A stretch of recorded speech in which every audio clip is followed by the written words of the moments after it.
Hello everyone, welcome to another video. In this video, I will show you how to get free Wise virtual card. Now, this is very simple actually. So, first of all, go to your cards here.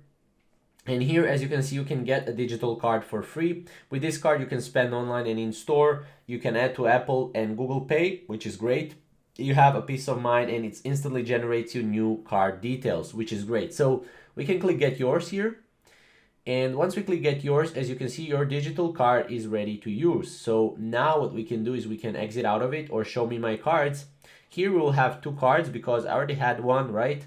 So right now I have two cards that I can use, and this is a free Wise virtual card. So this is basically how you can create a virtual card, and you can create, I think, as many as you want because I already have two. So and physical cards, you can create only one. So yeah, this is basically how to get your virtual card. If for some reason you cannot get this virtual card here, that means you're not verified on Wise. So make sure to verify yourself on Wise.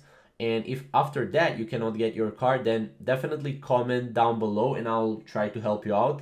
But that's pretty much how to get your how to get your card, your free Wise virtual card in this year. So thank you guys for watching.